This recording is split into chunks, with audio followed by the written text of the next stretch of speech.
Sesi berikutnya kita akan mendengarkan paparan dari Bang Ken Norton yang sudah standby dari kita buka Zoom.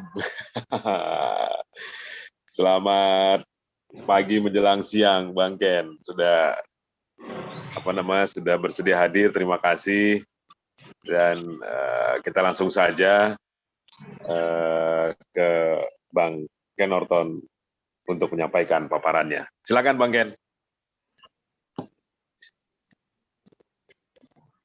Oke, sudah kedengaran? Ya, sudah Bang Ken. Selamat Silakan, pagi semua teman-teman. Salam sehat selalu.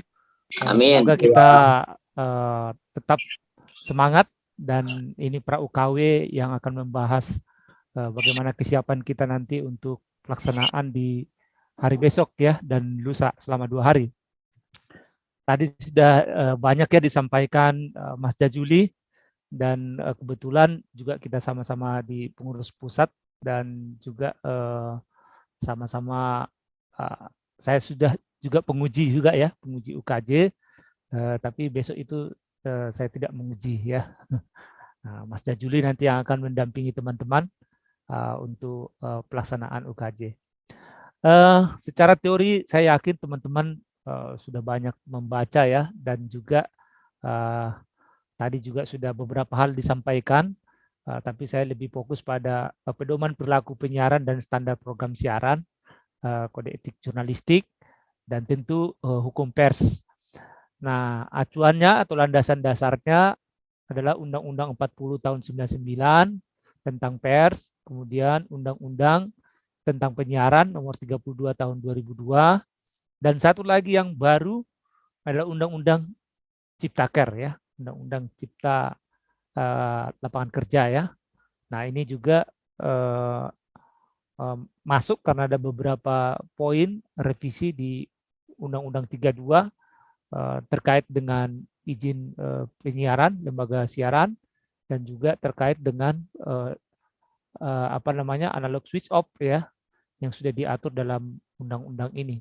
Undang-undang penyiaran itu belum ada, dan ini direvisi. Kita lanjutkan, apa saja sih yang poin-poin yang akan dibahas dalam P3 SPS ya. Nah, P3 SPS itu latar belakangnya adalah kebebasan berpendapat, hak informasi, nah, kemudian menjaga nilai-nilai tata susila, kepribadian, kebangsaan ya. Kemudian juga terkait dengan spektrum frekuensi yang terbatas, karena itu tidak semua orang bisa mendapatkan izin frekuensi ya. Dan ini juga sesuatu yang berubah dari Undang-Undang 32 ke Undang-Undang 11, karena kalau dulu izin frekuensi televisi itu hanya 10 tahun, sekarang tidak dibatasi ya. Begitu juga radio. Nah, itu dulu 5 tahun, sekarang tidak dibatasi. Nah, ini juga bisa menjadi potensi kepemilikan izin frekuensi hanya sekelompok orang saja atau sekelompok konglomerasi saja. Nah, ini menjadi tantangan bagi kita, dan kemarin ketika ini dirumuskan dalam Ciptaker kurang bersuara juga itu kelompok-kelompok profesionalis. Kemarin itu kalau nggak salah organisasi pers termasuk IJTI memang dorongannya adalah bagaimana supaya aturan tentang wartawannya dikeluarkan dari Ciptaker, dan itu memang akhirnya dikeluarkan. Tapi terkait dengan izin frekuensi dan segala macam yang diatur dalam undang-undang tentang penyiaran itu justru lewat gitu ya. Nah, apa saja sih arah dan tujuannya P3 SPS ini? Ya, tentu ini arah dan tujuannya adalah taat hukum, kemudian norma, nilai agama, multikultural, kemudian hak publik ya, termasuk tadi sudah disampaikan juga bagaimana kalau meliput remaja, anak atau kelompok tertentu tidak terjadi diskriminasi ya. Kemudian prinsip-prinsip demokrasi, kemudian hak asasi manusia, dan yang tidak kalah pentingnya adalah etika profesi dan prinsip-prinsip kode etik jurnalistik.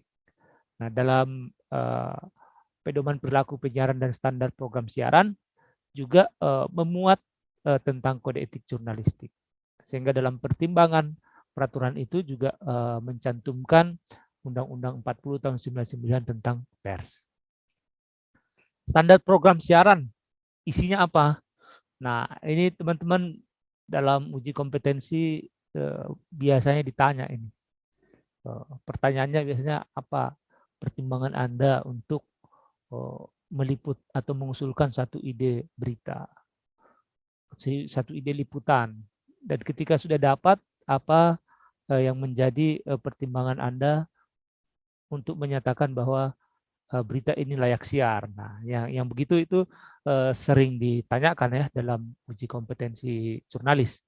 Nah, standar program siaran itu adalah isinya batasan-batasan, kemudian larangan, kemudian kewajiban lembaga penyiaran, kemudian sanksi, dan juga isi siaran itu sendiri. Poin-poinnya misalnya terkait dengan tadi, kalau anak korban bencana misalnya, bisa nggak diwawancara? Nah itu sering pertanyaan dan dalam pengalaman saya ya, ketika saya tanya kepada peserta uji, mereka tidak tahu, malah dibilang oh bisa gitu ya. Nah itu jelas diatur ya bahwa anak-anak yang menjadi korban bencana itu tidak boleh diwawancara. Karena pertimbangan apa? Nah itu ada pertanyaan lagi, ya kan? Ada traumatik, kemudian psikologis dan macam-macam, teman-teman bisa perdalam lagi gitu ya. Kemudian juga misalnya ada hal-hal lain yang terkait dengan larangan-larangan. Misalnya terkait dengan gambar ya, misalnya gambar yang menjijikkan ya, kemudian membahayakan juga misalnya ya, mengumbar kekerasan. Nah, poin-poin itu diatur dalam standar program siaran ini. Ada batasan-batasannya. Kita lanjutkan ya. Kemudian pelarangan dan pembatasan itu ada beberapa poin ya, dan itu bisa teman-teman baca di P3 SPS dan Kode Etik Jurnalistik.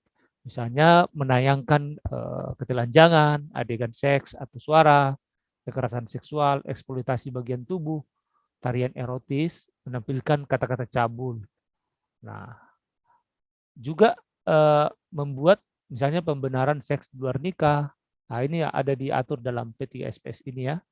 Membuat praktik aborsi, membuat pembenaran pemerkosaan, dialog masalah seks, pembenaran tentang perbudakan.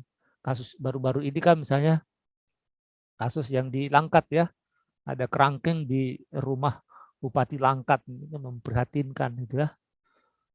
Nah, jangan sampai misalnya punya frame membenarkan, oh ini membantu masyarakat setempat. Ya, tapi dari cara, dari legalitas dia sudah melanggar gitu. Nah, itu perlu pemahaman juga sebagai seorang jurnalis melihat fakta-fakta di lapangan. Nah, ada juga larangan terkait dengan dialog masalah seks yang harus santun ya. Kemudian kalaupun ada batasan jam tertentu. Nah, ini memang yang batasan tertentu ini menjadi pembahasan dialektika sekarang ini karena tayangan-tayangan televisi itu begitu mudah untuk didapatkan di digital ya. Artinya kalaupun tayang di atas pukul 22 atau 22 sampai 3 dini hari, tapi kan anak bisa mengaksesnya lewat, kalau misalnya tayangan itu ada di digital gitu ya, apakah di YouTube dan segala macam. Oleh karena itu aturan ini memang perlu juga dilengkapi ya, artinya tayangan yang seperti ini tidak di-rerun atau tidak ditayangkan misalnya di YouTube gitu ya, karena kalau sudah ditayangkan di medsos tidak ada lagi pembatasan kapan waktunya, karena orang setiap saat bisa mengakses gitu ya. Selanjutnya menampilkan detail kekerasan tadi ya, misalnya tawuran, pengeroyokan, makanya itu perlu di-blur atau setidaknya dalam proses editing atau edit by kamera itu bisa diambil yang aman dari unsur-unsur ini, unsur tawuran, pengeroyokan, penyiksaan, perang, pembacokan dan segala macam itu. Kemudian menampilkan manusia dalam tubuh yang berdarah-darah, terpotong-potong, mengenaskan, ini memang seperti apa ya yang saya sampaikan ini hal yang biasa gitu. Tapi pengalaman saya ketika melakukan melaksanakan UKJ, banyak peserta ketika ditanya tidak bisa menjelaskan gitu, tidak tahu menyebutkan apa aja sih yang dilarang gitu ya. Nah, kadang-kadang kepanjangan atau P3SPS itu kepanjangannya nggak tahu, itu akronim dari mana, itu nggak tahu gitu ya. Dan saya harap ya teman-teman P3SPS ya diingatlah nanti apa kepanjangannya gitu ya. Kemudian juga poin-poinnya ya, termasuk ini larangan-larangan, misalnya peristiwa tindakan sadis pada manusia ya, menampilkan memakan hewan dengan cara tak lazim ya.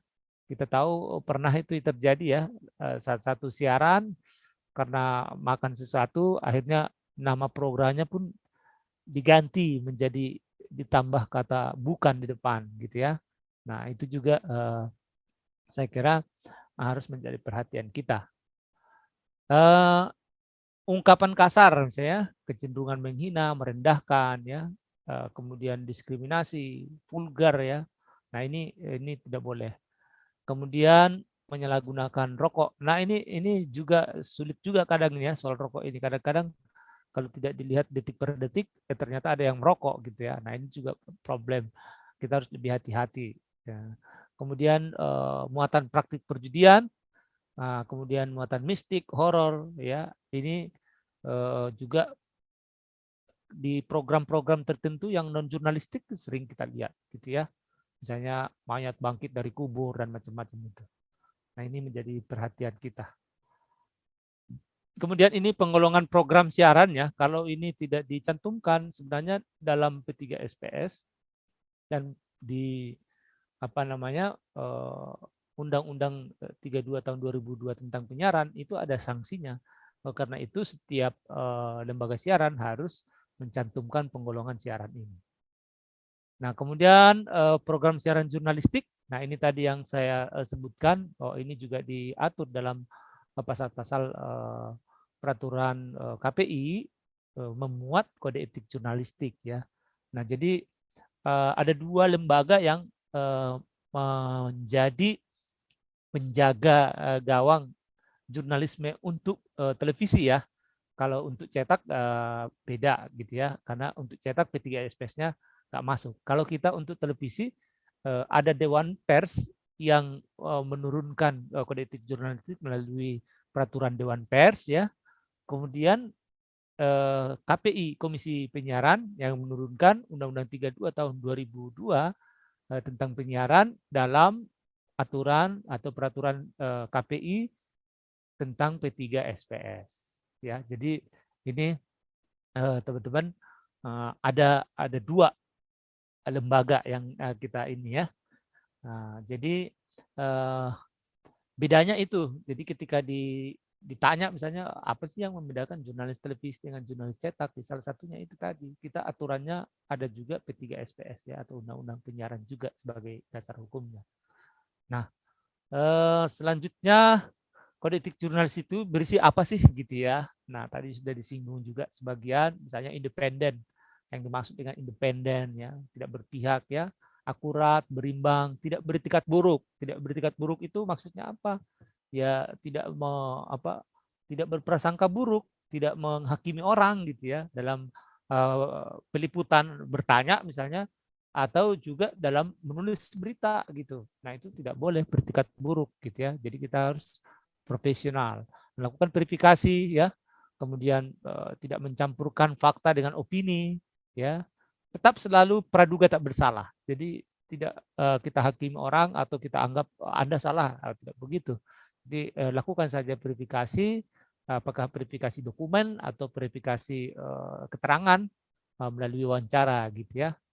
Kemudian tidak membuat berita bohong, hoax ya, sekarang era digital banyak sekali ya. Nah, kemudian fitnah atau sadis atau berita cabul itu tidak bisa. Kemudian yang penting juga ketika kita melakukan peliputan juga kita juga yang namanya jurnalis itu kita menunjukkan identitas. Nah, itu masuk dalam 11 poin kode etik jurnalistik. Jadi identitas kita jelas, identitas medianya maksudnya, bukan KTP ya. Identitas media kita jelas, media kita apa, nah kita sebutkan. Kemudian juga kita harus menghormati dalam hal menulis misalnya identitas korban ya, apakah itu korban seksual gitu ya, kekerasan seksual maksudnya, ruda paksa ya. Kemudian juga identitas anak sebagai pelaku kejahatan gitu ya, ini juga perlu. Nah, yang paling sering terjadi di belakangan ini adalah keluarga korban. Padahal sebenarnya tujuan membuat anonim atau inisial supaya si korban itu, korban seksual itu tidak tersebar namanya ya. Tapi kadang-kadang kita lalai, keluarganya kita wawancara gitu ya. Kemudian tempatnya jadi ketahuan gitu. Jadi akhirnya orang tahu mengidentifikasi, paling tidak di lingkaran dia tahu oh ini anaknya si ini gitu ya. Nah, sebenarnya tujuan dari membuat inisial itu adalah supaya dia tidak traumatik, tidak malu terhadap yang lain, supaya dia tidak tersebar luas kan gitu sebenarnya. Tapi itu sering kejadian, termasuk juga belakangan ini maraknya pemberitaan kekerasan seksual ya, pemerkosaan terhadap anak ya. Nah, ada beberapa tempat ya, teman-teman pasti sudah ngikutin, misalnya di siapa itu yang di Jawa Barat, banyak sekali ya. Kemudian, nah ini penting sekali dan ini menjadi tantangan bagi kita karena di luar sana ternyata banyak yang menggunakan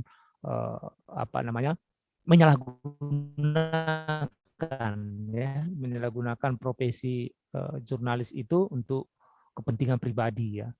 Nah, itu tidak boleh. Kemudian tidak menerima suap ya. Kemudian yang penting juga kita dalam konteks melaksanakan tugas jurnalistik, kita memiliki hak tolak. Ini hak yang luar biasa ini. Karena di tempat lain ini belum tentu ada ya. Hak tolak ini nanti kita bisa diskusi, apa sih hak tolak itu ya? Bagaimana itu hak tolak bisa terjadi? Nah, sebenarnya hak tolak ini implikasi dari ketika kita membuat satu berita dengan sumber anonim, lalu sumber anonim itu misalnya menjadi perhatian katakanlah misalnya pihak publik atau penegak hukum, lalu meminta kita untuk mengungkap itu siapa namanya gitu ya. Kalau teman-teman pernah nonton juga, saya yakin pernah nonton kasus Watergate misalnya di Amerika gitu ya, tidak mengungkap narasumbernya, itu hak tolak. Sampai kapan hak tolak itu berlaku? Nah, itu memang itu ada perdebatan gitu ya. Memang ada yang mengatakan itu sampai selama-lamanya gitu ya, tapi ada juga yang mengatakan bahwa ketika pengadilan sudah menetapkan bahwa yang bersangkutan dalam proses hukum itu gugur. Nah, tapi tetap sampai sekarang bagi orang-orang tertentu ada pandangan seperti itu, tapi kebanyakan orang berpandangan sampai kapanpun hak tolak tidak boleh dibuka oleh jurnalisnya, kecuali oleh si sumber yang bersangkutan gitu ya. Kemudian ada hak embargo, informasi latar belakang, off the record ya. Nanti kita bisa diskusikan dan beberapa poin misalnya tidak bersangka atau diskriminasi terhadap orang lain ya. Apakah itu karena suku, ras, gender dan segala macam, agama, bahasa. Nah, ini penting sekali. Dan menghormati hak narasumber untuk kehidupan pribadi, untuk kepentingan publik. Apakah kita bisa meliput di tempat pribadi? Untuk kepentingan publik dibenarkan. Dan khususnya untuk liputan investigasi dengan cara-cara apapun yang tidak melanggar hukum, itu dapat dibenarkan. Nah, kenapa sering terjadi pelanggaran kode etik jurnalistik? Ya, memang kadang-kadang itu kan karena buru-buru ya. Ini poinnya. Ketidaksensitifan media ya, kemudian kurangnya pemahaman tentang P3SPS dan kode etik jurnalistik ya, kemudian nekat karena ada mungkin kepentingan rating share ya atau kepentingan owner gitu ya. Dan ini yang repot juga kalau kemalasan dan kelalaian jurnalis repot ya. Nah, Teori-teori ini saya kira tidak saya sampaikan di sini ya. Tapi yang jelas sekarang terjadi perubahan agenda setting pembentukan opini publik. Kalau dulu apa yang penting bagi media mainstream, nah itulah yang menjadi perhatian kita. Tapi yang sekarang ya, media mainstream banyak sekali mengangkat atau mengadopsi apa yang terjadi di media sosial gitu ya. Nah, walaupun dalam prakteknya saling mengisi ya. Jadi media sosial juga ngambil dari media mainstream, konten-konten media mainstream disebarluaskan di media sosial. Begitu juga media mainstream juga mengambil dari media sosial. Jadi timbal balik lah. Nah, artinya media mainstream tidak tunggal dalam hal penyebaran informasi atau diseminasi informasi dalam proses pembentukan opini publik. Nah ini pengantar diskusi dan sebenarnya teknis untuk pelaksanaan besok saya siapkan materinya. Nanti kalau teman-teman berkenan saya akan sajikan dalam diskusi karena itu sangat teknis banget dan perlu diketahui teman-teman. Sementara untuk materi ini saya selesaikan dulu. Semangat dan semoga sukses nanti. Baik, itu dulu Kang Tatang. Nanti untuk yang teknis saya akan sampaikan. Bisa juga dalam bentuk slide atau bisa juga dalam tanya jawab. Terima kasih Mas Tatang. Terima kasih teman-teman semua. Terima kasih Bang Ken, Ketua Bidang Advokasi JTI dan juga Sekretaris JTI Jakarta Raya. Mungkin teman-teman ada yang mau bertanya kepada Bang Ken, silahkan kita buka sesi tanya jawabnya.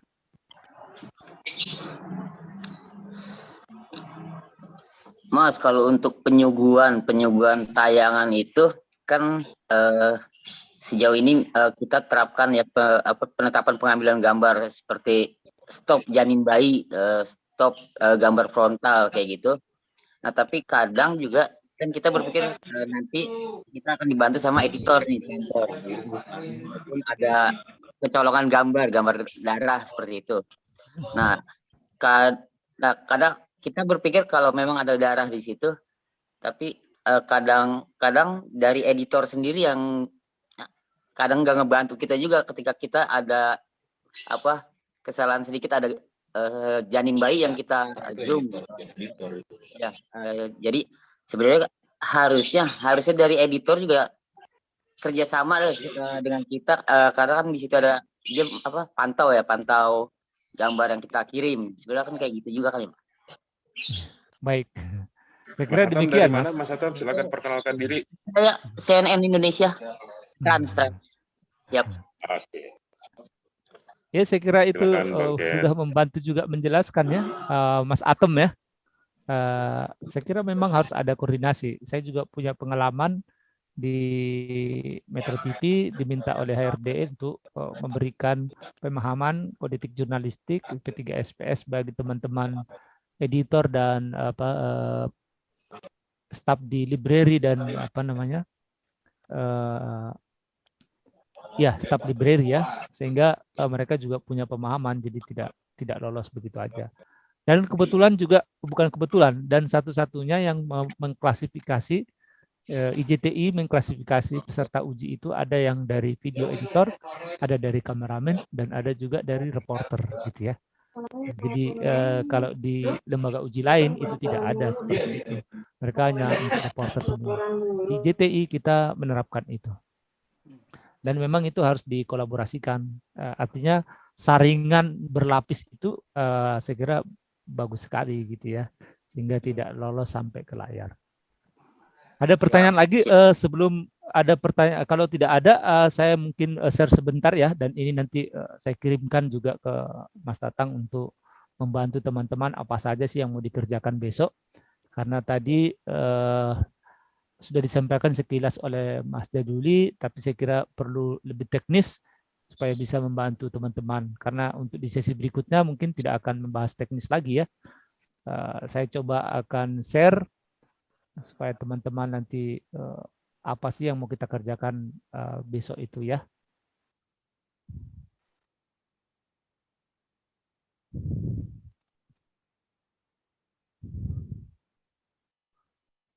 Baik, sudah kelihatan teman-teman? Ya, kelihatan ada. Nah, ini uji kompetensi jurnalis ya, yang akan besok disampaikan. Tujuannya apa? Tujuannya itu tadi sudah disampaikan, tapi dalam peraturan Dewan Pers ada 6 tujuan uji kompetensi jurnalis, yaitu meningkatkan kualitas dan profesionalitas wartawan. Teman-teman nanti bisa baca ya, ada 6 poin ya. Kemudian yang lebih teknis lagi, ini landasan hukum sudah saya sampaikan tadi. Landasan hukum sudah ya.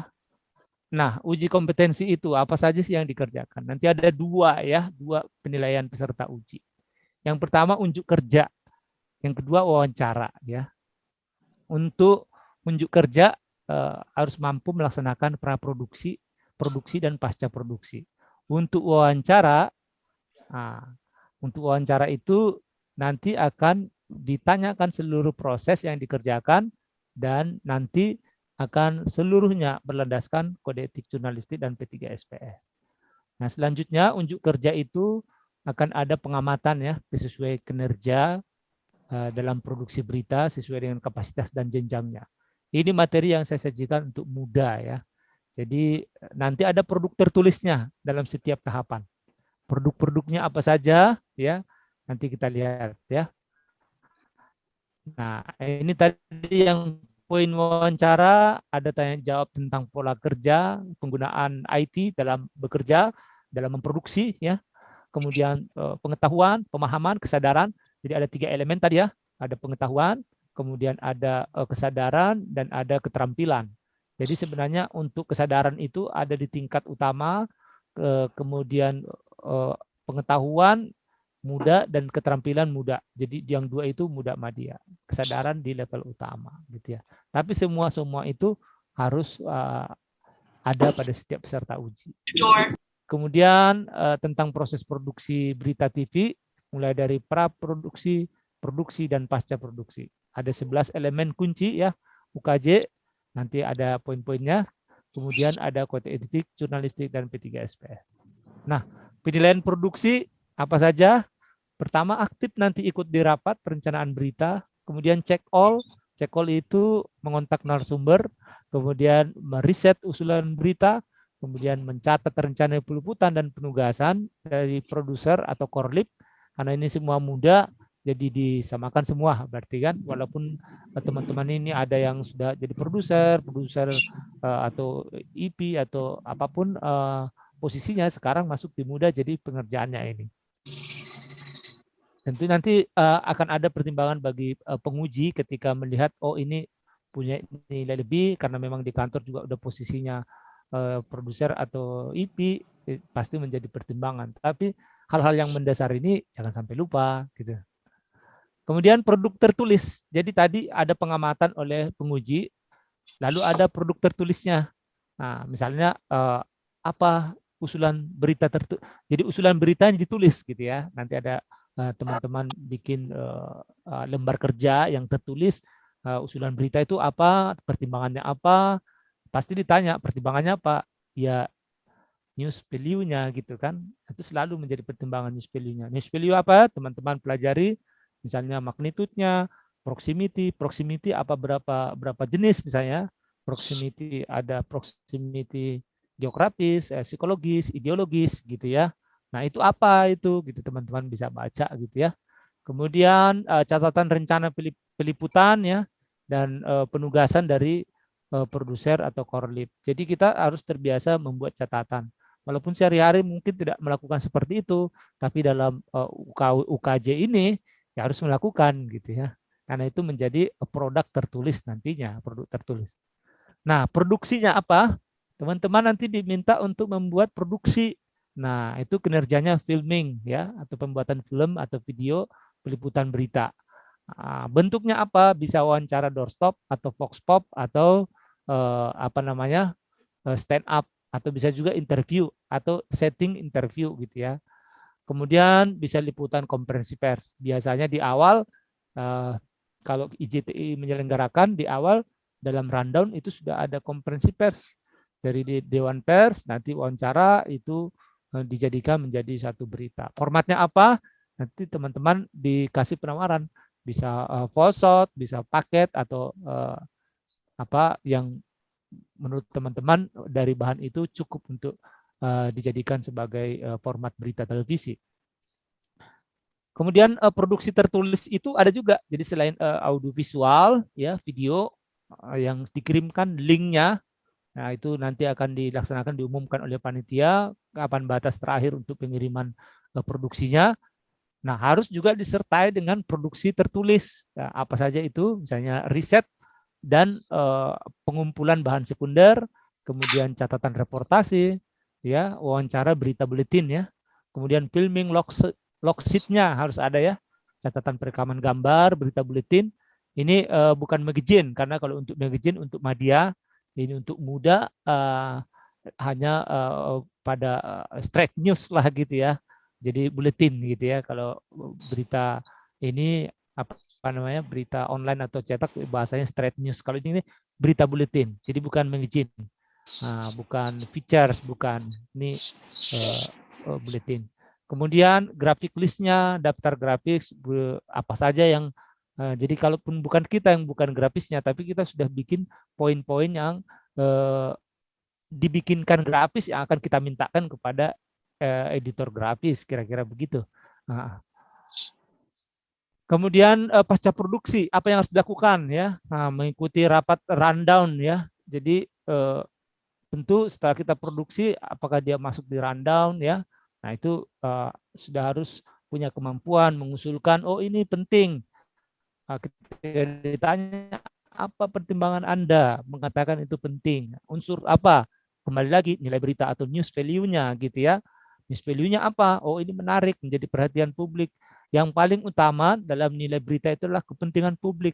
Dari tadi juga disampaikan bahwa tujuan kita sebagai jurnalis itu adalah untuk kepentingan publik. Jadi bukan untuk kepentingan pribadi. Jadi selalu mengedepankan kepentingan publik.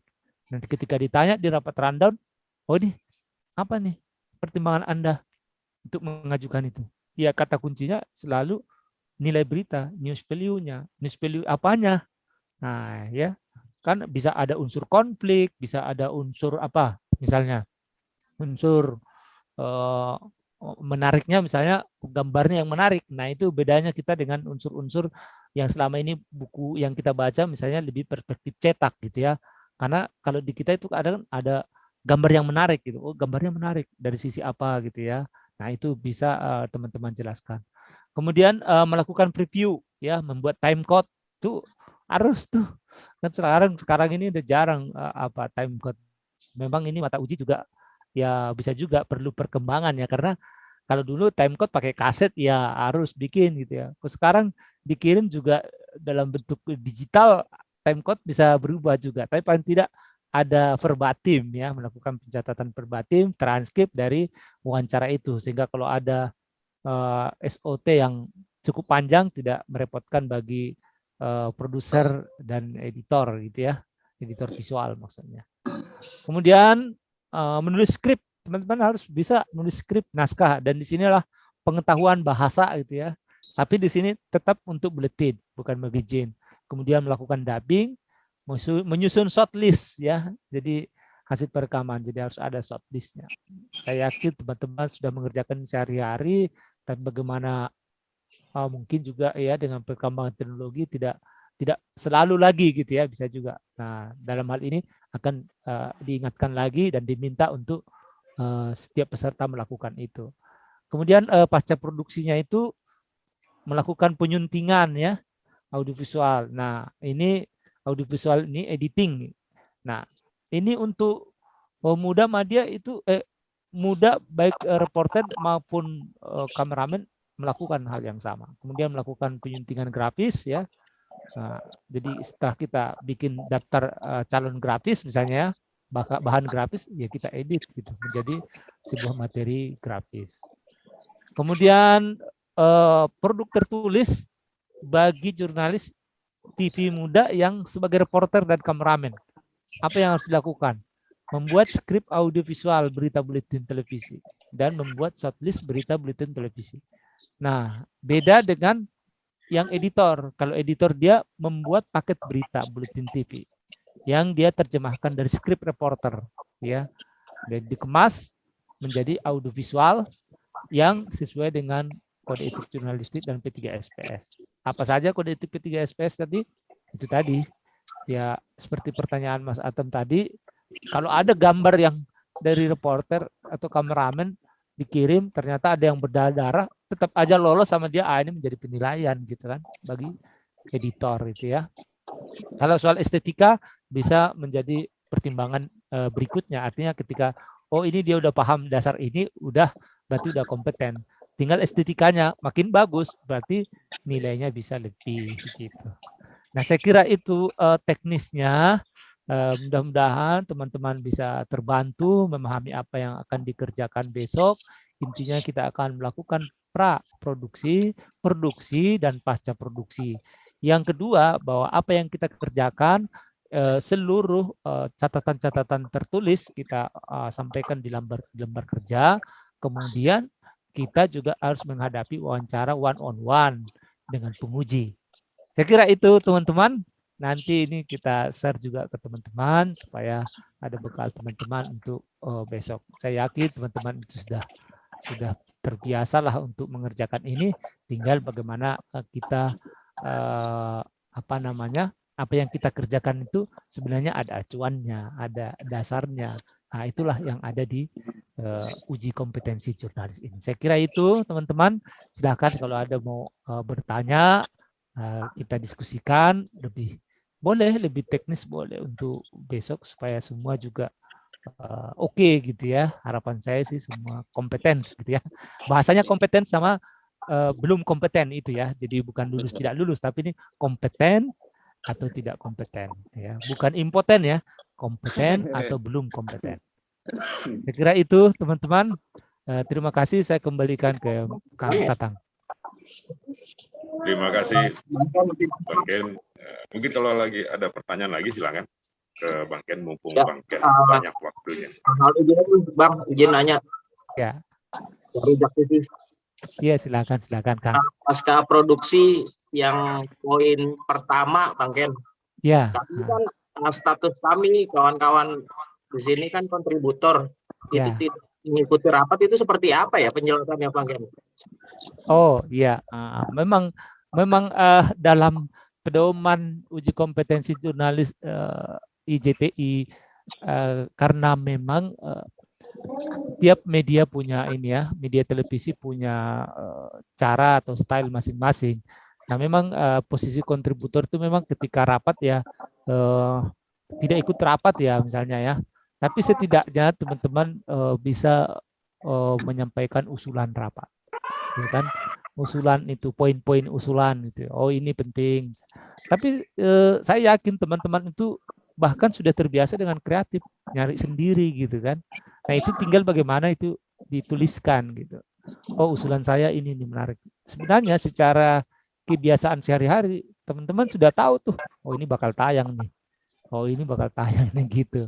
Nah tinggal sekarang teman-teman dituntut bakal tayang ini kenapa? Nah itu tadi unsur nilai berita itu tadi, news value-nya itu ya.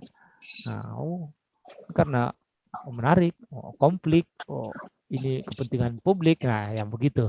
Gitu aja sih sebenarnya Mas. Tapi kan setiap hari juga terima penugasan kan, jadi artinya penugasan itu bisa dinilai, dilihat, ini poin-poinnya kira-kira begitu.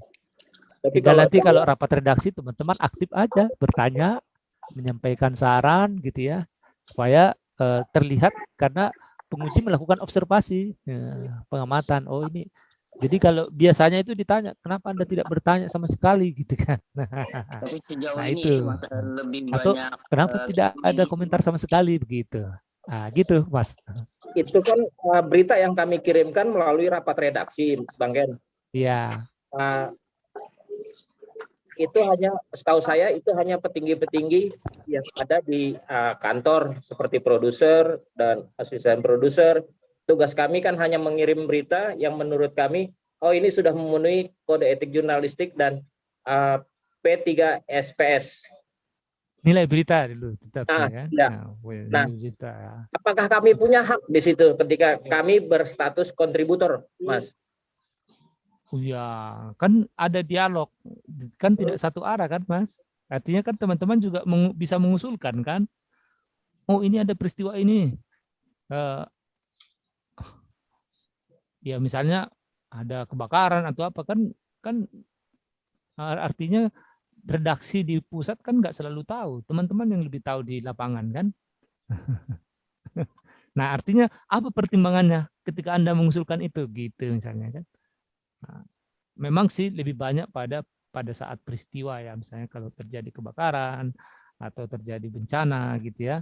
Nah tapi itu juga salah satu apa namanya usulan berita gitu. Ini ada peristiwa ini begitu Mas. Nah, dan itu pertimbangan penguji bagaimana kita aktif dalam rapat itu aja sih sebenarnya Mas. Aktif, dan kita ketika ajukan usul, oh ini menarik misalnya, ketika ditanya kenapa menurut Anda itu menarik gitu ya, atau kenapa itu diusulkan gitu ya. Nah itu news value-nya kira-kira itu Mas. Nah, kalau memang tidak ikut rapat ya nanti kan ditanya Anda posisinya sebagai apa. Memang tidak ikut rapat sehari-hari, tapi saya paham proses rapat itu seperti apa gitu kan.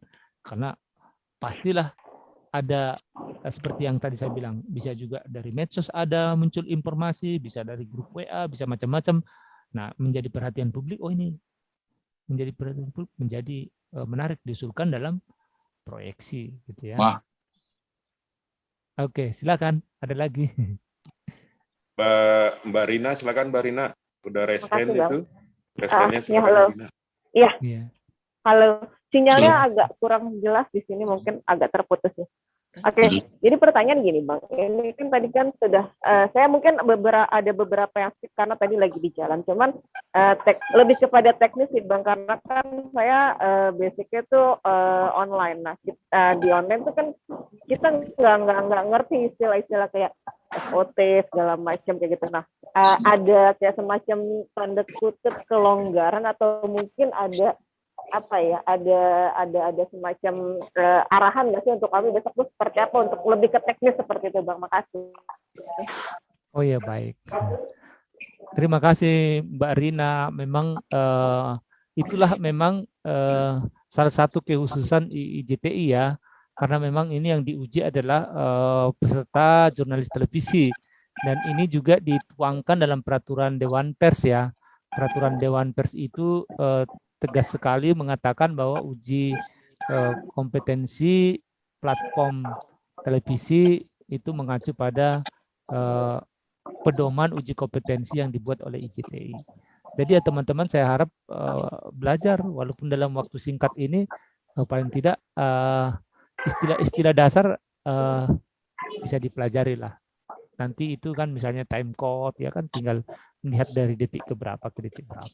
Verbatim itu kan sama aja dengan transkrip kan, itu artinya kan. Nah, untuk SOT soundbite gitu kan. Nah, belajar kilat lah gitu ya.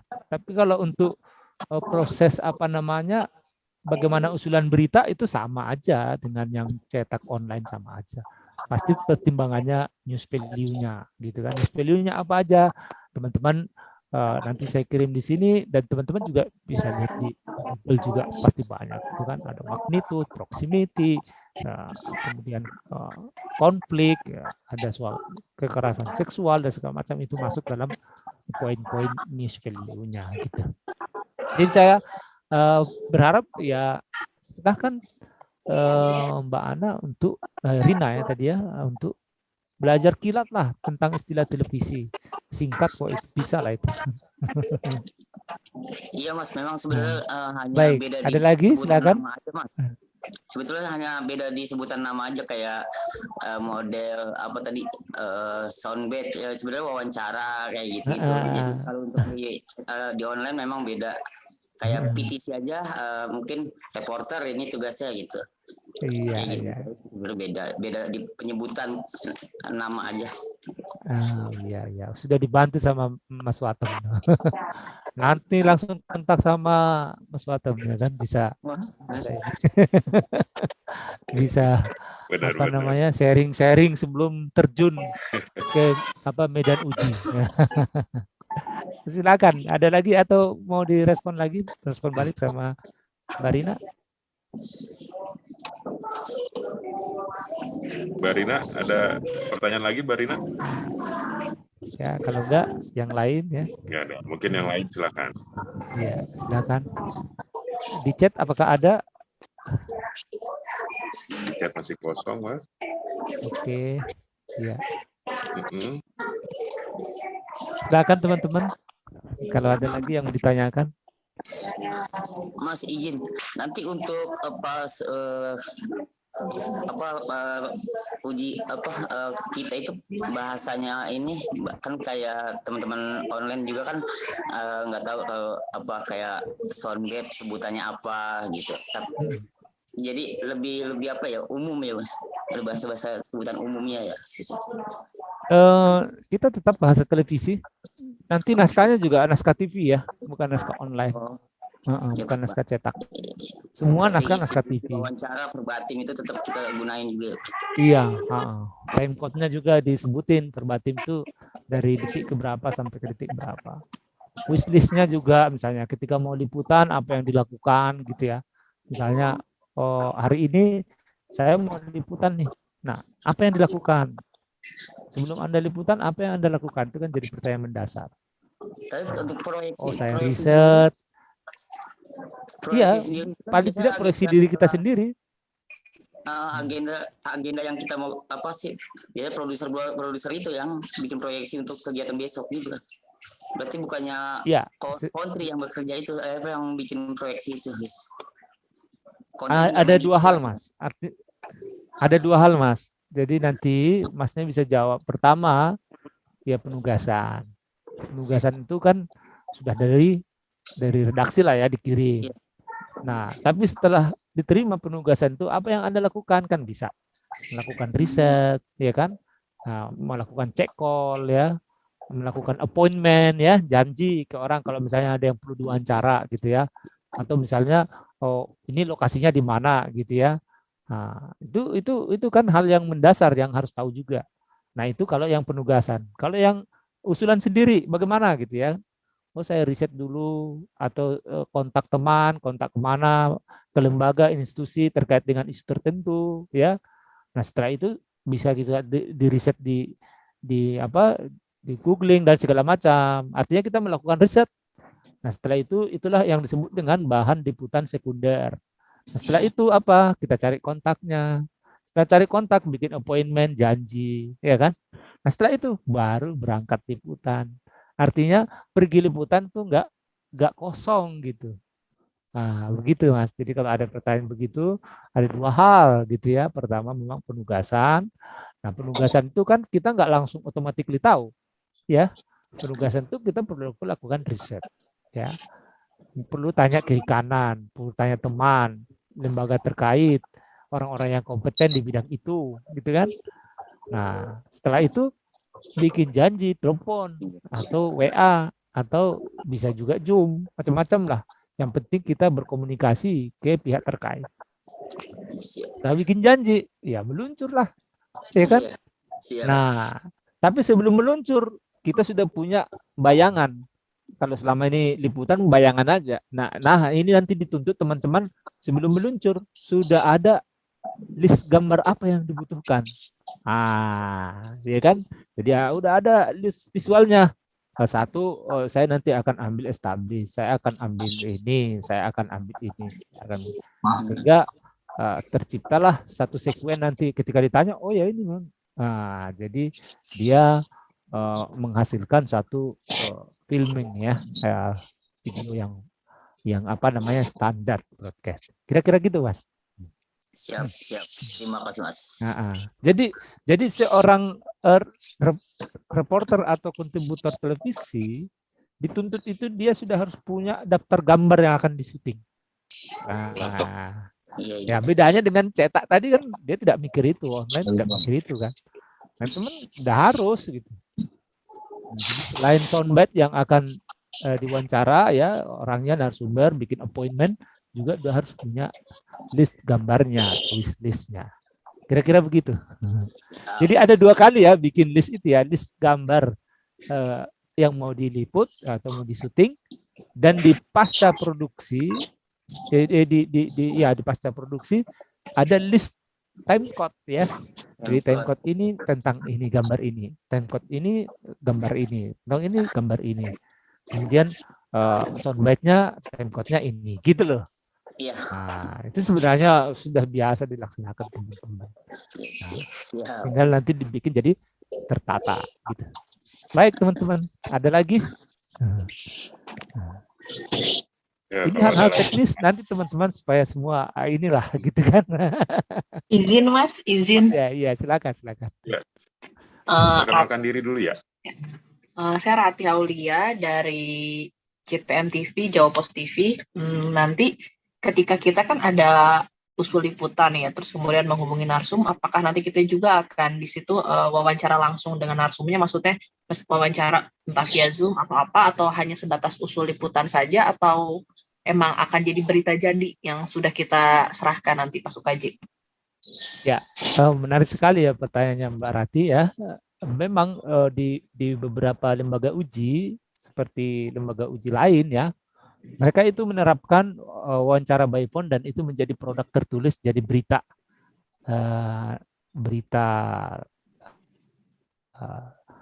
cetak atau online gitu ya. Tapi untuk di JTI memang memastikan bahwa yang bersangkutan punya check call, kita bisa telepon, dia punya bank telepon 25 nomor, nanti di salah satu atau salah 3 atau salah 4 tergantung untuk ujinya, untuk memastikan seseorang itu bisa melakukan check call atau menelepon narasumber. Apa yang dilakukan menelepon narasumber? Pertama, menyapa, yang kedua bisa bikin appointment, janji, dan yang ketiga tadi seperti yang Mbak Rati bilang, bisa wawancara by Zoom. Nah, untuk penilaian, untuk yang standar, yang satu menelepon berhasil disambut di ujung sana gitu ya, kemudian bikin janji appointment, itu sudah memenuhi standar. Tapi itu nilainya baru 70 sampai 75 gitu ya. Nah, kalau teman-teman bikin maksimal, bisa video call dan atau bisa wawancara Zoom, nah itu lebih oke lagi. Dan teman-teman, saran saya sih ketika menelepon narasumber, tidak untuk mengatakan, Pak ini atau Bu ini saya lagi ujian UKW, UKJ, saya hanya menyapa aja, jangan begitu.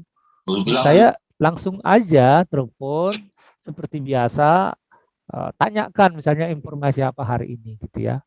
Oh, misalnya kalau misalnya Jubir Kemenkes Siti Nadia Tarmizi misalnya, Bu apa kabar Bu, gitu ya, misalnya, Bu gimana perkembangan Omikron hari ini gitu, bisa langsung gitu ya. Atau bagaimana update ini vaksinasi booster, sudah berapa persen. Nah, kapan kita bisa wawancara, bisa juga. Atau bisa, saya mau ngecek dulu datanya Bu, nah, nanti kita bisa atur untuk janji wawancara, bisa juga begitu gitu. Sehingga tidak hanya basa-basi, saya lagi UKW Bu, atau saya lagi UKW Pak, mau memberitahu aja. Wah, itu kan nggak profesional banget gitu. Kira-kira gitu Mbak Rati. Oke Mas, satu lagi Mas, kalau misalkan nanti ketika lagi call itu, untuk nomor narasumber yang kita cantumkan itu memang harus sesuai dengan tema liputan yang kita usulkan atau enggak? Ya, ada baiknya sesuai ya, ada baik. Makanya diharapkan usulan beritanya itu yang kekinian, terkini lah gitu ya. Yang kedua memang bisa juga beda, nggak apa-apa. Karena kan nanti memang kan untuk reporter tuh ada produk jurnalistiknya ya. Misalnya bikin foto gitu ya, kemudian bikin paket, bikin on cam atau stand up gitu ya. Nah itu kan dijahit menjadi satu masing-masing satu ya, ada bisa post paket sama paket on cam gitu. Ya udah, ditanya aja yang sesuai dengan isu sehingga bisa dimasukkan dalam paket on cam-nya gitu kan. Nah, jadi kan ketika menyampaikan pada saat on cam, ya berdasarkan data Kemenkes ini bla bla bla bla, jumlah Omikron sekarang bla bla bla, gitulah. Nah, kira-kira begitu. Jadi ada gunanya yang ditelepon tadi itu gitu. Kan salah satu cara untuk mendapatkan data itu kan menghubungi. Kan bisa juga pada saat live report juga nggak harus ada SOT-nya kan, tapi kan kita sudah tanya duluan, sudah ada datanya kita gitu. Kira-kira begitu. Oke, baik. Terima kasih, Mas. Ada lagi? Nah, mumpung tadi saya bilang terkait dengan live report ya, teman-teman juga pasti ditanya soal kreativitas untuk live report. Kalau live report apa yang harus Anda lakukan? Kalau kameramen Anda terlambat bagaimana gitu ya? Atau misalnya oke, Anda menggunakan TView atau alat lain gitu ya yang belum sempat mengirimkan gambar ke studio, ke redaksi gitu ya. Tapi Anda harus live. Apa yang harus Anda lakukan supaya tidak monoton wajah Anda yang di layar itu gitu. Nah, itu pertanyaan-pertanyaan seperti itu akan muncul gitu. Ketika live report apa yang harus Anda lakukan? Mungkin teman-teman bisa jawab. Ambil gambar pakai handphone. Sama aja kan belum dikirim. Belum kekirim ke sana. Ke redaksi. Apa yang harus dilakukan? Ya tetap aja on cam ya kan, langsung aja dengan ininya, dengan kameramennya langsung ini udah minta aja pada saat saya nanti live ya pen kiri, pen kanan, apalah gitu kan, gitu aja caranya kan. Jadi nggak ada inset dari kantor ya nggak apa-apa gitu ya. Nah, itu salah satu. Nah, ya yang begitu-begitu nanti teman dituntut untuk menjawab hal-hal yang ditanyakan terkait dengan bagaimana kecepatan harus dipenuhi dalam situasi apapun gitu ya. Kira-kira gitu. Baik, ada lagi pertanyaan teman-teman?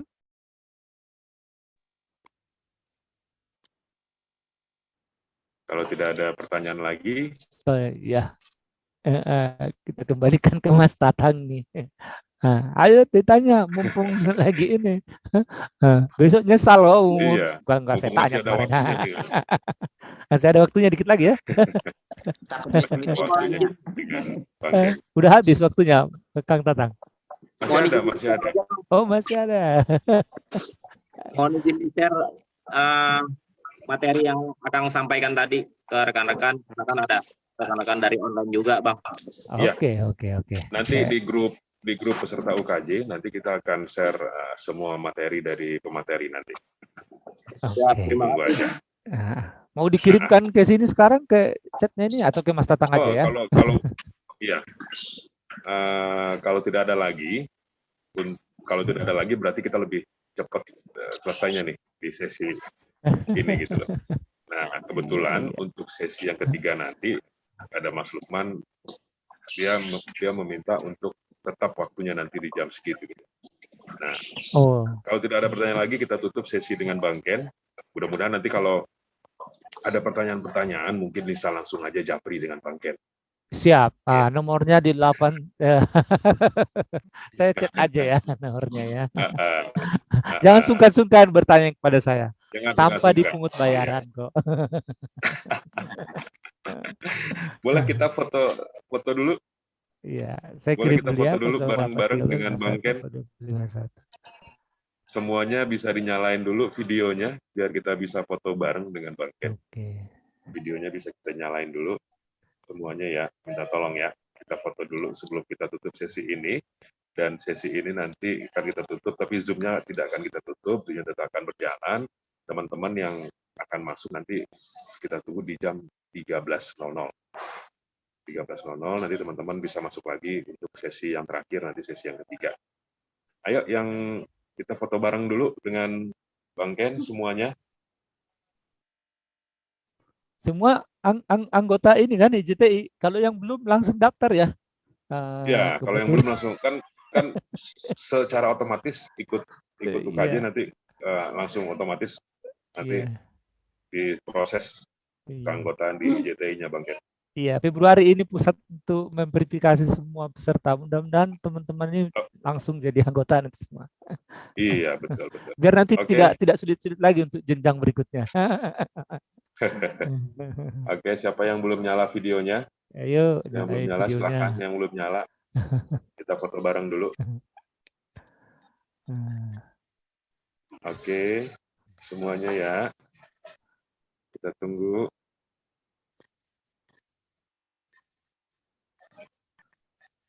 Luar biasa, sukses ya semua teman-teman. Semoga Ya, semua mudah-mudahan- kompeten. Nah. Mudah-mudahan Amin, siap amin. untuk mana Mas Atem. Siap. Ya, terus ada siapa lagi tadi, Mbak Rina, Mbak Rati, Iya. bisa Masih join siaran kali Mbak Rati ya. untuk foto bareng. Mbak Rebecca. Mas Sandi. Gimana berita olahraganya Mas Sandi?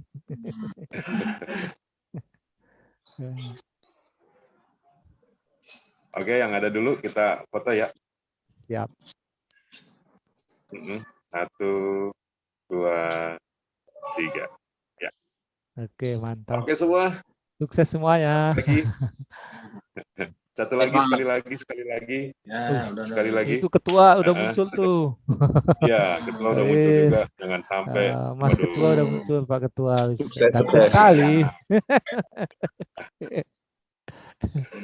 Iya betul. Pak Ketua udah ganteng kali. muncul. Oke, 1, 2, 3. Oke. Terima kasih teman-teman. Kita tunggu nanti jam 13.00 untuk masuk lagi ke Zoom-nya ya. Oke. Dan setelah ini nanti saya share di grup untuk materi-materinya. Terima kasih banyak Bang Ken. Terima banyak kasih teman-teman. Kita Kang Tatang. ketemu Terima lagi kasih nanti Pak di Ketua. jam Terima 13.00 kasih kawan-kawan ya. semua. Semoga semua kompeten. Oke. Kompeten. Saya akan temani teman-teman nanti kalau ada Baik, teman-teman. di sesi berikutnya saya hadir juga nanti. Ya, mudah-mudahan. Iya, jam 13 kita ketemu lagi. Sampai ketemu di jam 13. Selamat beristirahat. Assalamualaikum warahmatullahi wabarakatuh. Waalaikumsalam warahmatullahi wabarakatuh.